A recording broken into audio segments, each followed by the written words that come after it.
اللہم صلی علی محمد وعلی آلہ وبارک وسلم۔ لاکھوں کروڑوں درود و سلام امام الانبیاء شافع محشر محمد مصطفیٰ احمد مجتبیٰ صلی اللہ علیہ وسلم اور ان کی آل طیبین طاہرین پر۔ تو میرے بھائی اور میری بہنوں، جس طرح انسان مالی طور پہ ترقی کرتا ہے، مختلف ممالک میں جا کے بستا ہے،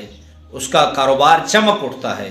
تو بعض مسائل بھی اس کے ساتھ پیدا ہو جاتے ہیں کہ اکثر لوگ جو ہے وہ بیویوں کو چھوڑ کر غیر عورت کی طرف مائل ہو جاتے ہیں، یا کبھی کبھی ایسی بھی ہوتا ہے کہ کسی کی بیوی غیر مرد کی طرف جو ہے وہ مائل ہو جاتی ہے، یا کبھی کبھار ایسے ہوتا ہے کہ رشتہ داروں میں اتنا تناؤ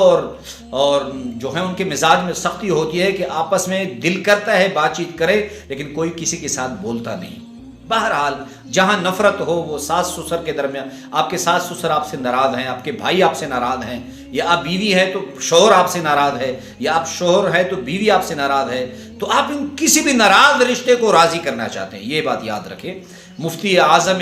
ہندوستان مفتی عزیز الرحمان صاحب رحمۃ اللہ علیہ کا بہت مجرب عمل ہے، ان کی کتاب خزینہ عملیات میں یہ عمل لکھا ہوا ہے، اور یہ اتنا زبردست ہے، اللہ کی ذات کو گواہ بنا کے کہتا ہوں کہ میرے پاس ہزاروں لوگوں آئے، لاکھوں اگر نہیں تو ہزاروں لوگوں کا میں نے اس عمل کے ذریعے علاج کیا ہے، اور اللہ رب العزت نے بہت فائدہ دیا ہے۔ جب میں نے ہزاروں لوگوں کو آزمایا ہے تو میرا مجرب شدہ عمل ہے، اور الحمدللہ میں تقریباً وہی وظائف آپ کو بتاتا ہوں جو میرے آزمودہ ہوں، میرے مجرب ہوں۔ تو وہ عمل انتہائی آسان ہے۔ آپ کسی ناراض رشتے کو راضی کرنا چاہتے ہیں، وہ آپ کی ساس ہے، سسر ہے، والدہ ہے، والد ہے، بیوی ہے، شوہر ہے، بہنیں ہیں، یا اپنے آفس میں کسی آفیسر کو راضی کرنا چاہتے ہیں، جو آفیسر آپ سے بولتا نہیں، یا کسی آپ دوست کو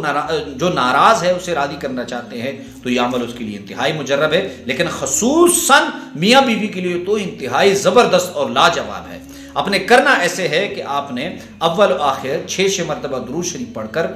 21 مرتبہ باوضو ہو کر سورہ فاتحہ پڑھنی ہے۔ اس کے بعد جو ہے اس سے سرمے پہ جو ہے وہ دم کر لینا ہے۔ سرمے پہ دم کر لینے کے بعد آپ نے دن میں 1 مرتبہ ضرور اس کو آنکھوں میں لینا ہے۔ اس کی برکت یہ ہوگی کہ آپ اسے جب بھی آنکھوں میں ڈالیں گے، نفرت کرنے والے بھی آپ سے انشاءاللہ محبت کریں گے۔